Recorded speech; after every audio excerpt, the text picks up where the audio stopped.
Good evening. Thank you very much for joining us on the news on NTA International. I'm Ruth Aguele. Let's start with the headlines. Nigeria expands capacity for COVID-19 testing, opens more testing centers and laboratories. Ajaokuta Steel Plant gets presidential implementation team for resuscitation.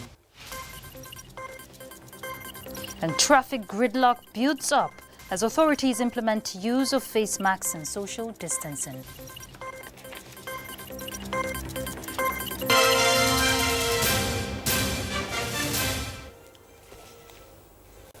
We'll begin with PTF, Chairman of the Presidential Task Force on COVID-19 and Secretary to the Government of the Federation, Boss Mustafa, says Nigeria witnessed increased cases of coronavirus in the first week of the gradual easing of lockdown. He said the task force is reviewing the ease of lockdown and will come up with further measures in that regard. The ease restrictions must therefore not become an excuse for us to lead the lives we were used to pre-COVID-19 days. I wish to reiterate that the world today has completely changed from what we used to know. And if we want to continue living the old ways, the costs will be enormous.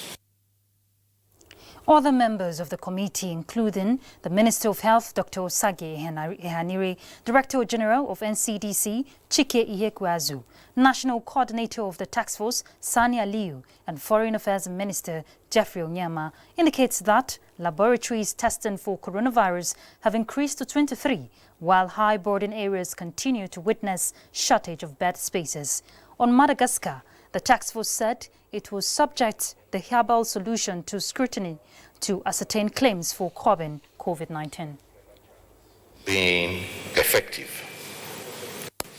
This requisite synergy cuts across the tiers of government, levels of care, and builds on partnerships to get it right for our country.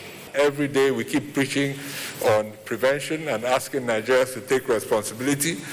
We keep pushing to improve detection, i.e. improve our laboratory capacity, and like you can see from the results, we're improving every day.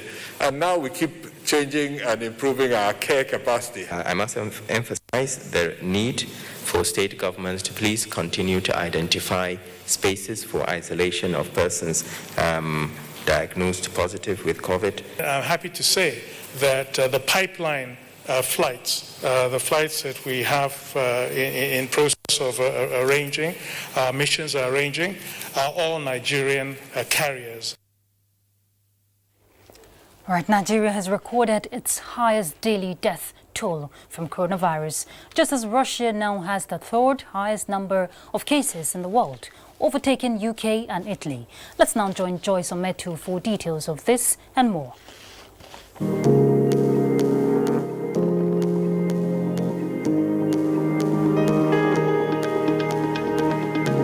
COVID-19 case statistics in Nigeria as at 10th of May 2020 rose to 4,399 with 248 new cases reported by the Nigeria Center for Disease Control and CDC.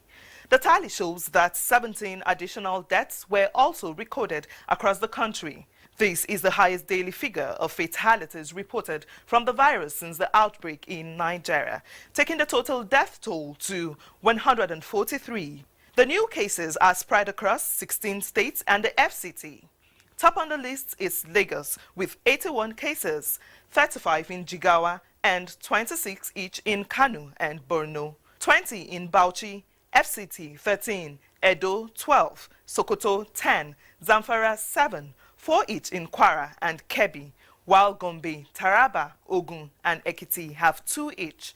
Osun and Bayelsa have 1 case each. Nigeria has so far tested 23,835 persons since the beginning of the pandemic. Figures by Worldometer collated at 6 p.m. shows that the African continent has recorded 66,285 infections with 2,315 deaths. Latest figures published by Johns Hopkins University reveal that 4,218,859 cases have been detected worldwide, with 284,792 deaths and over 1.4 million recoveries. Russia now has the third highest number of coronavirus cases in the world, overtaking UK and Italy. There were 11,656 new cases reported in the past 24 hours in the country, taking the overall total to 221,344. Across Europe, countries are easing the lockdown, hoping it will not lead to a second wave of infections. France and the Netherlands will partially open primary schools, while shopping centers can open in Denmark and hotels in Poland later this week. In other news, China reported 17 new cases, 5 of them from Wuhan, where the virus first emerged. And that's a global update on COVID-19. Many thanks for watching. I am Joyce Ometu. Thanks, Joyce. And still on the global scene, British Prime Minister Boris Johnson has announced tentative steps towards reopening the country. Now, the first step, which starts Monday, people who cannot work from home, like construction workers or manufacturers, should be actively encouraged to go to work, but in a safe manner, by avoiding public transportation and go to work by car, bicycle or on foot. By Wednesday, Johnson said people will be encouraged to go out and sit in the sun or exercise, as well as drive out of town and even play group sports, but only with members of their own family. The Prime Minister, who said Britain is not ending the lockdown but only modifying tough measures that had been imposed to prevent the spread of coronavirus, is still the only world leader to have been hospitalized and treated from COVID-19. Authorities in the Federal Capital Territory are not leaving anything to chance in ensuring that residents who move around within the period of ease of the lockdown wear their face masks. Now, Austin Ayembe, who went round town, reports that this has led to traffic gridlock in some parts of the city. It is over a week now since the federal government eased the lockdown within the Federal Capital Territory, paving way for residents to move around from the hours of 6 in the morning to 8 in the night. But while this is going on, the law enforcement agencies within the territory ensure that wearing of face mask is a must. The enforcement officers are on the highways ensuring that in compliance with the social distancing, motorists do not carry more than 3 passengers and all the passengers wear face masks. While there is substantial compliance to this order backed by the Quarantine Act of the Federal Government 2004, some people openly violate the order, advancing different reasons for doing so.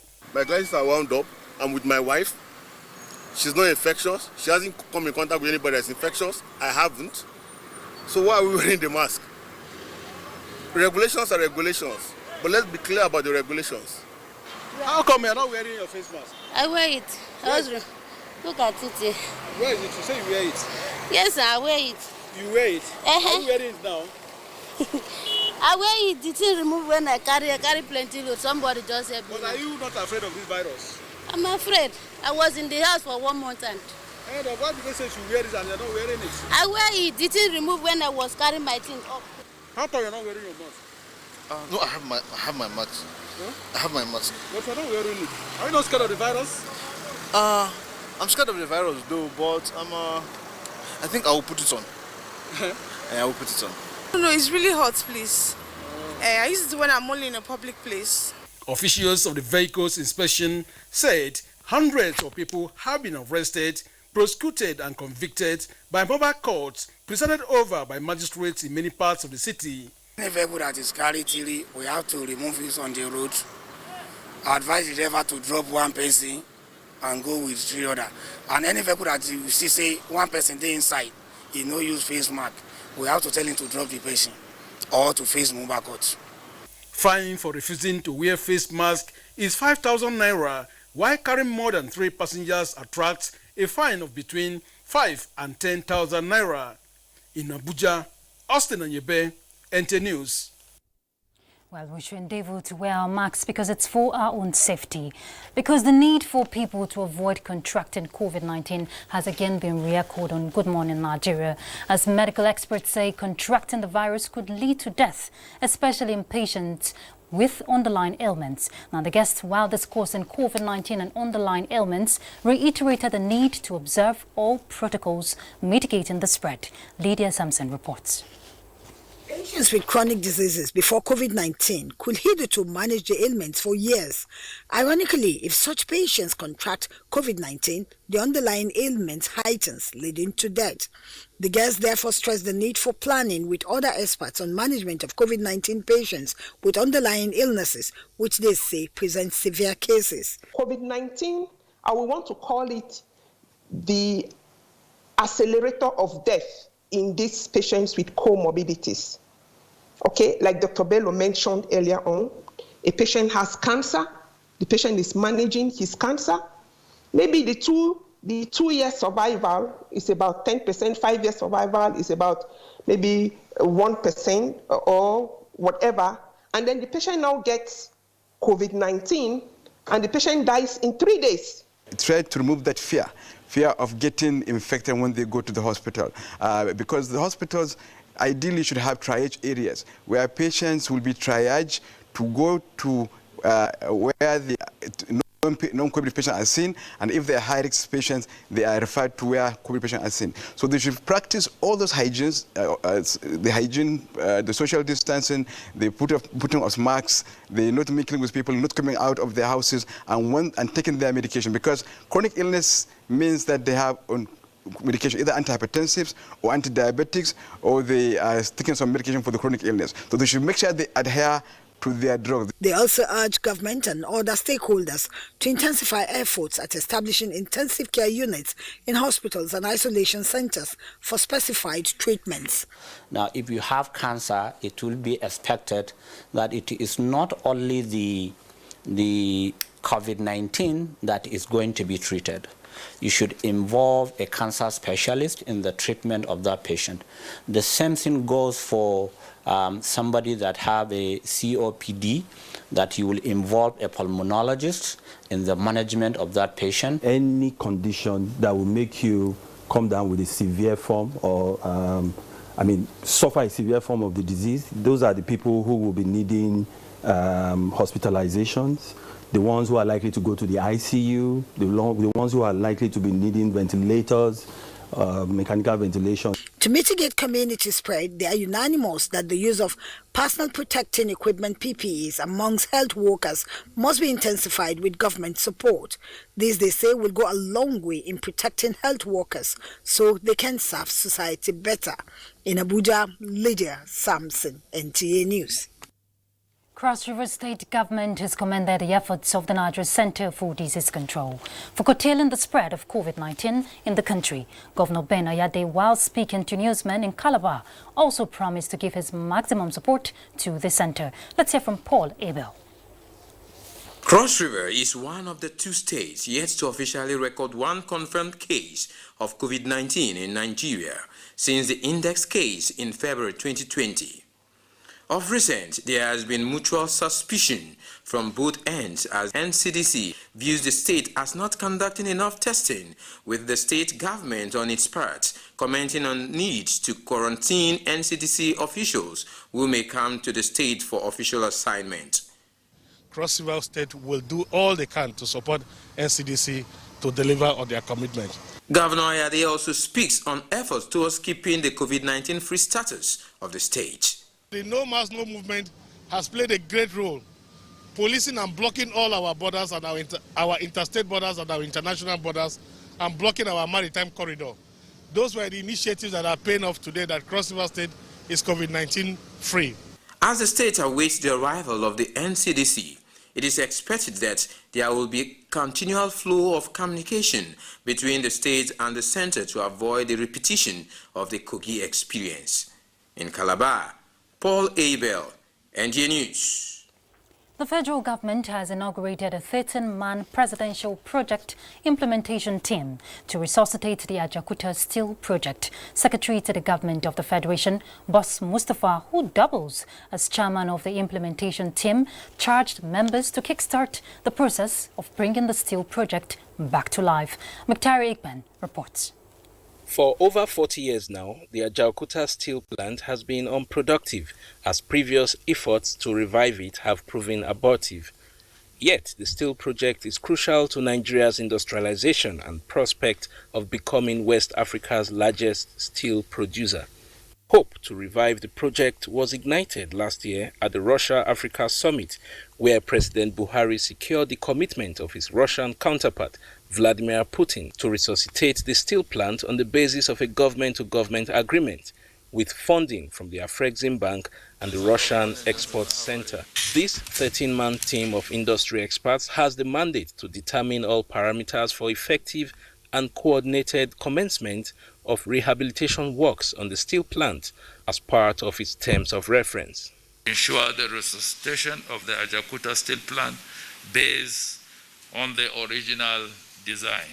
Ensure timely commissioning of the Ajaokuta steel plant within a reasonable period to be agreed upon by the parties to the agreement, and recommend primary tenure of a build, operate, transfer, BOT concession. We intend to continue to push this, even during this COVID time, so that all the groundwork that could be done will be done. But as soon as the COVID travel restriction is lifted, we'll be able to move at a faster pace. The revival of the Ajaokuta steel plant, originally designed by the Russians, is expected to accelerate Nigeria's quest for industrialization and economic diversification. In Abuja, Mitaire Ikben, NTA News. Let's take a breather. We'll be back shortly, so stay tuned. Now believe this Koroti. You know if you touch black man, if you like, gather the whole Niger, come together, make a cough. Nothing. Which one you want? Give me V&D. I beg, get small pieces. How much you want to give him? Give me 200. Take your change now. You don't want your change. My people, this coronavirus, na serious matter. May una wash una hands regularly. Come use alcohol-based hand sanitizer. If you no see water, wash your hand. Make una sit down for house. You see this virus, so e no get leg. Now we dey waka kurukere. No waka around, make the virus for die. No forget, say the betterment of our people. Now for your handy day. This message is from the Akinfade Foundation in partnership with the National Orientation Agency with support from MacArthur Foundation.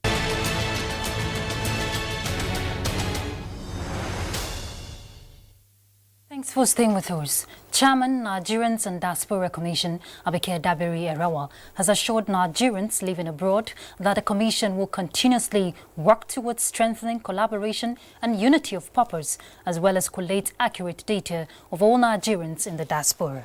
She stated this during a 2-hour town hall webinar meeting with Nigerians living in America on Saturday night, which coincided with 1-year anniversary of the Commission. The meeting, which was moderated by Samuel Adewusi, Wale Adesanya, Patricia Mawa, Mike Essien, and Obed Munago, had over 760 registered participants and over 100,000 people live streamed on Facebook. She said that the Commission will work harmoniously with various groups and partners towards national development, adding that NIDCOM, working with the Senate and House of Representatives Committees on Diaspora, plans to convene on all stakeholders meeting on how to strengthen Nigerians in diaspora organization to fulfill the mission of its founding fathers to evolve to a viable, unifying and effective body that will involve and be inclusive of all recognized and registered Nigerian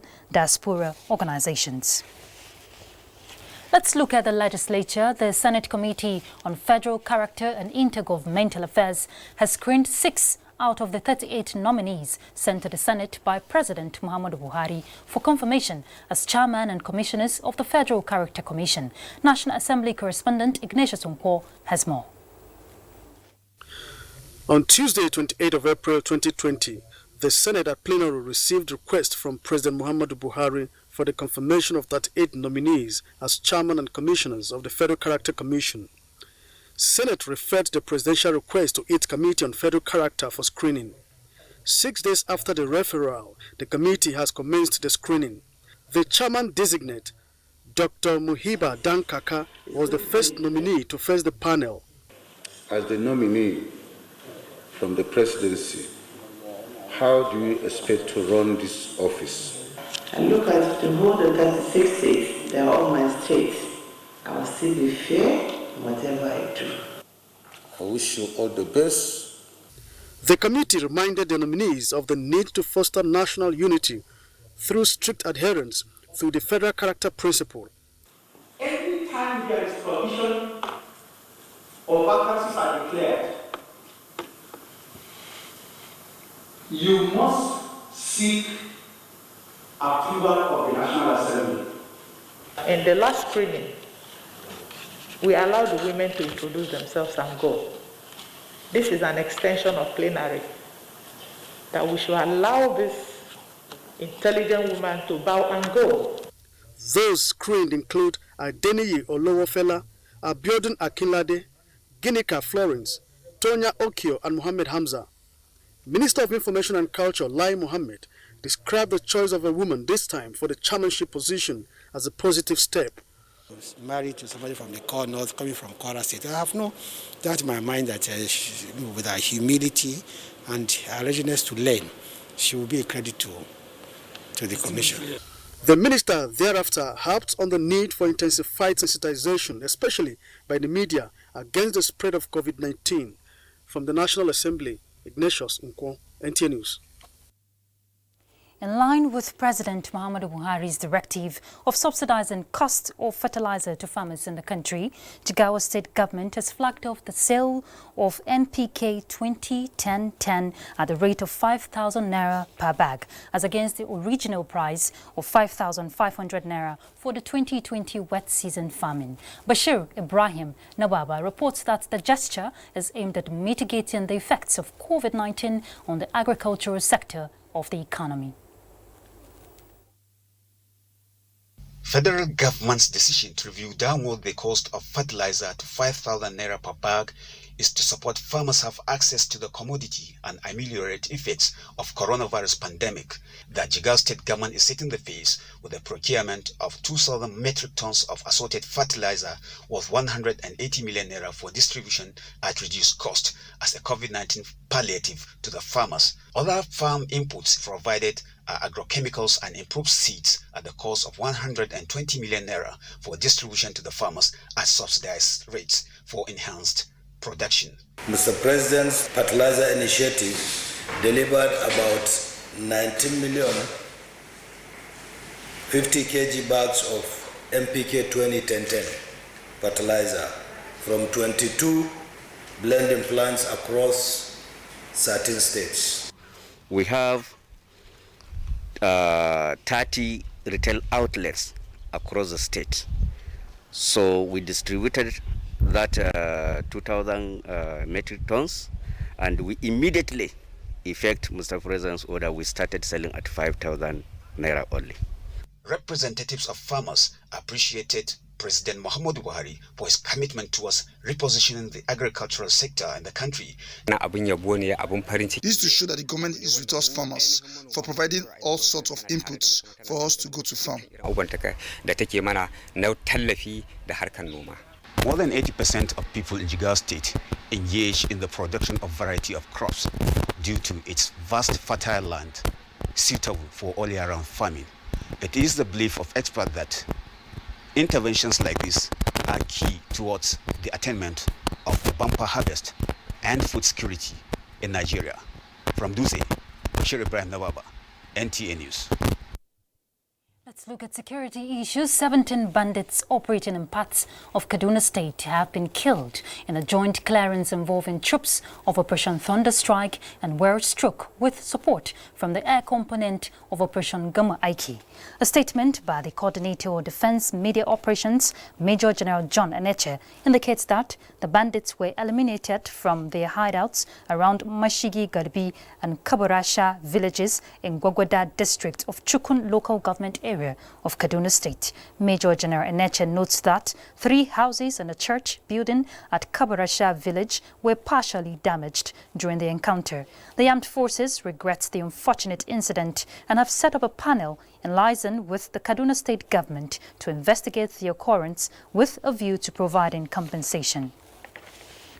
On a bit of the economy here, the Governor, Central Bank of Nigeria, Godwin Emefiele, has assured investors of the security of their investments in the country, despite dwindling revenue from the sale of crude oil globally. Speaking at the weekend in Abuja, Mr. Emefiele said investors interested in repatriating their funds from the country were guaranteed to do so, noting that the bank had put in place policies to ensure an orderly exit for those that might be interested in doing so. Speaking on the plans of the bank in tackling the economic impact of the COVID-19, he explained that the CBN, in collaboration with the Federal Ministry of Industry, Trade and Investment, was committed to galvanizing the manufacturing sector in a bid to reset the economy. A new journey towards development, towards economic industrialization of a country, that Nigeria should join the race. And perhaps this is a good opportunity for us to see to it that we prepare ourselves as a country in Africa, the largest economy, to get our manufacturing sectors to work, to get our banking sectors to work efficiently to support economic growth and development, so that by the time African Continental Free Trade Zone arrangement comes on stream, Nigeria will be adequately prepared. I watch on television that AFCFTA starts again January 2021. And so, what do we do as a country? And that's why we think we should galvanize the manufacturing sector, the health sector, to prepare and then get our factories back, create jobs. Let us begin to see the fumes coming out of the rooftops of the manufacturing companies so that we can be adequately prepared for the battles ahead. The CBN governor there assuring investors of the security of the investments in the country. Before we go, let's quickly check our weather prospect for Tuesday.